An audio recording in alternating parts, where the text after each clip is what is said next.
AI আসলে কি? এখন পৃথিবীতে এআই এর প্রভাব দ্রুত বাড়ছে। আমরা ছোটবেলা থেকে অনেক এআই নিয়ে শুনেছি, কিন্তু কখনোই দেখিনি এইভাবে প্রভাব বাড়া। এআই আসলে কি? এআই হচ্ছে একটি প্রযুক্তি, যা একটি কম্পিউটারকে মানুষের মতো বা মানুষের থেকে বেশি বুদ্ধির কাজ শেখানো হয়। কিভাবে তা সম্ভব? আমরা মানুষরা অবশ্যই আমাদের একটি খুব অতি শক্তিমান একটি মস্তিষ্ক আছে আমাদের। সেরকম কম্পিউটারেরও মেমোরি আছে। কিন্তু কম্পিউটার নিজে থেকে কিছু করতে পারে না। তাকে সবকিছু শিখিয়ে দিতে হয়। কিন্তু এআই এর প্রযুক্তি দ্বারা কম্পিউটারকে এমনভাবে আমরা প্রশিক্ষণ করতে পারি বা ট্রেন করতে পারি, যাতে তারা কঠিন থেকে কঠিন কাজ যা মানুষ অতি সহজে করে, কম্পিউটারও অতি সহজে করতে পারে। যেমন কবিতা লেখা, কোনো কিছু লেখা, কোনো ছবি আঁকা, কোনো ভিডিও তৈরি করা এবং আরো অসংখ্য কাজ আস্তে, আস্তে এআই এর দখলে চলে যাচ্ছে। এটা কি করে সম্ভব? আসলে মানুষ যা, যা করে সবকিছু যদি আমরা ১ম থেকেই করতে পারি না, জন্ম থেকে করতে পারি না, আমরা দেখে, দেখে শিখি।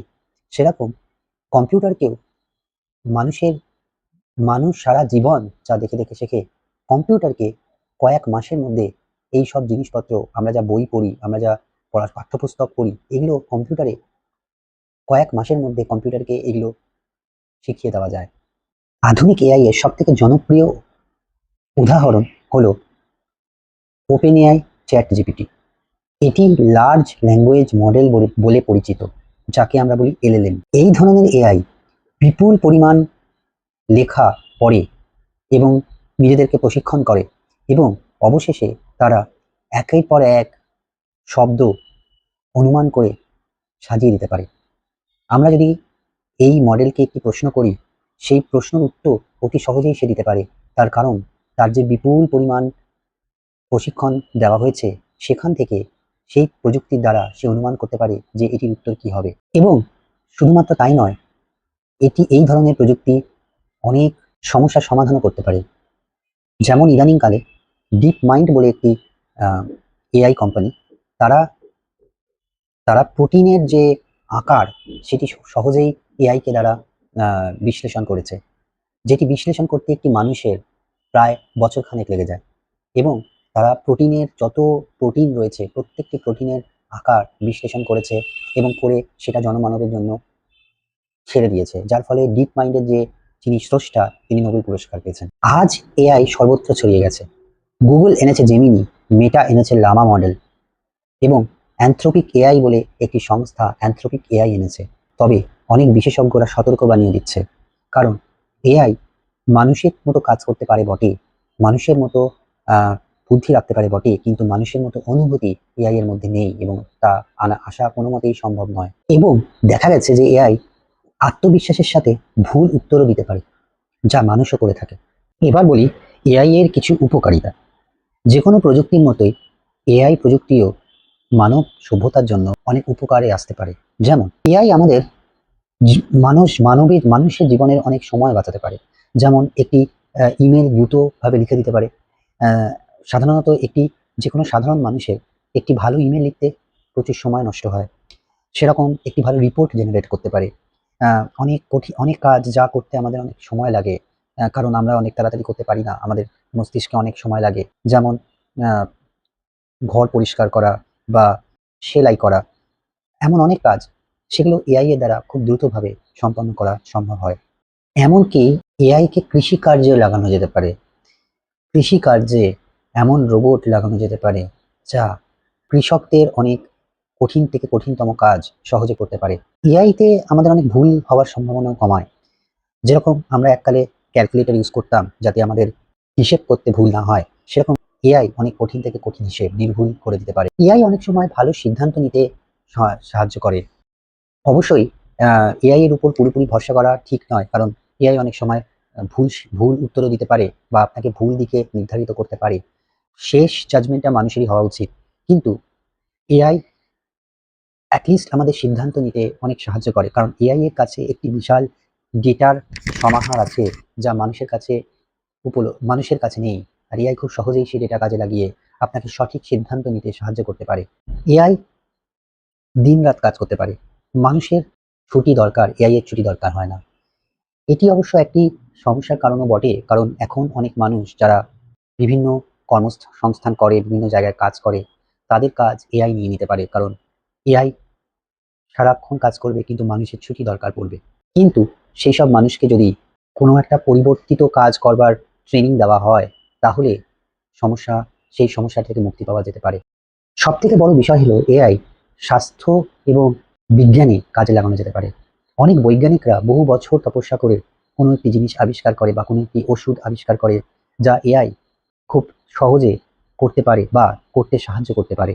এআই মানুষকে উচ্চশিক্ষা অর্জন করতেও সাহায্য করতে পারে, যা আজকাল ক্রমাগত করে চলেছে। এআই অনেক কঠিন থেকে কঠিন বিষয় ছাত্রদের সহজে বুঝিয়ে দিতে পারে। এবার বলি এআই এর কিছু দিক যা মানুষের জন্য খারাপ হতে পারে। সবার প্রথমে আমি যেটি বলবো সেটি হলো এআই কে বা যেকোনো প্রযুক্তিতেই সেটা সম্ভব খারাপ কাজে লাগানো যেতে পারে। এআই এর যে শক্তি সেটাকে ভালো কাজে না লাগিয়ে খারাপ কাজে মানুষকে প্রভাবিত করা, মানুষকে কুপথে নিয়ে যাওয়া বা যুদ্ধর কাজে লাগানো, এগুলো এআই এর কিছু খারাপ দিক। এআই কে কিছু মানুষ যারা এআই এ এখন বহু টাকা ইনভেস্ট করছে, তারা তাদের নিজের স্বার্থে এআই কে এআই কে ব্যবহার করে নিজেদের লাভের জন্য খারাপ কাজে এআই কে ব্যবহার করতে পারে। আপাত দৃষ্টিতে এআই এর একটা বিশাল বড় খারাপ দিক হলো এআই বহু মানুষের জীবিকা নিয়ে নিতে পারে। কারণ বহু সহজ কাজ যা মানুষের কাছে অতি কঠিন, এআই এর কাছে অতি সহজ হতে পারে। অতএব এআই মানুষের জীবিকায় হাত দিতে পারে। সেই কারণে এখন দেখা যাচ্ছে বহু সংস্থা তাদের আহ, কর্মচারীদের ছাঁটাই করছে এআই এর দোহাই দিয়ে, এবং ভবিষ্যতেও হয়তো বহু সংস্থা তাদের কর্মচারীদের ছাঁটাই করবে। কিন্তু তার সাথে সাথে এআই আরো অনেক নতুন কাজের জন্ম দেবে, যা আগে হয়তো মানুষ ভাবতেও পারেনি এআই এর সাহায্যে দ্বারা। অতএব মানুষকে নিজেদেরকে রিস্কিল করতে হবে, নিজেদেরকে শেখাতে হবে, যাতে এআই কে ব্যবহার করে মানুষ আরো বড় বড় কাজ মানুষ করতে পারে এবং মানুষের তবে কাজের অভাব হবে না, আমার তা মনে হয়। কিন্তু এর জন্য সরকার এবং বিভিন্ন সংস্থাকে মানুষের উপরে তাদের তাদের রিস্কিলের জন্য, তাদের ট্রেনিং এর জন্য পয়সা ব্যবহার করতে হবে। কিন্তু তা আজকালকার সংস্থাগুলি করছে না। আপাতত সংস্থাগুলি তাদের ৯৩% বাজেট এআই এর উপর লাগাচ্ছে, ডেটা সেন্টার কিনতে লাগাচ্ছে, কিন্তু মানুষকে রিস্কিল করতে লাগাচ্ছে না। এআই এর অবশ্য একটা বিরাট বড় খারাপ দিক হলো এআই তা এত কিছু করতে প্রচুর শক্তি উপর নির্ভরশীল, এবং যে শক্তি অর্জন করতে প্রচুর ডেটা সেন্টার বানাতে হয়, সেই ডেটা সেন্টারগুলো প্রচুর বিদ্যুৎ ব্যবহার করে এবং প্রচুর জলও ব্যবহার হয়।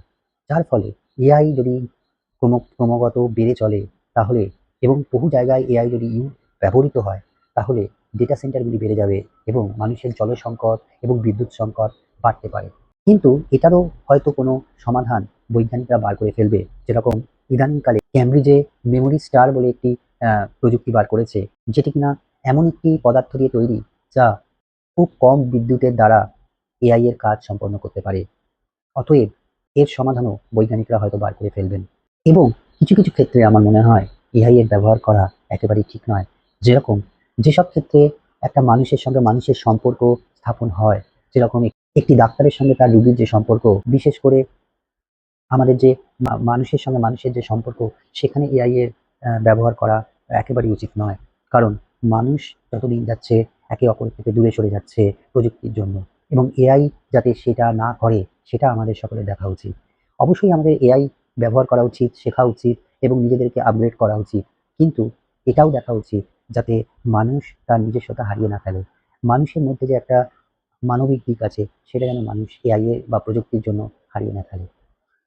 এটা আমাদের মাথায় রাখা উচিত, এবং আমার মনে হয় এআই এ আরো অনেক আগামী কয়েক বছরে আরো অনেক বড় বড় আবিষ্কার হবে, বড় বড় দিক হবে, বড় বড় উম, খবর আসবে, যা নিয়ে আমরা আরো বেশি আলোচনা করব। কিন্তু আপাতত আজকের মতো এই বিষয়টি আমি শেষ করলাম।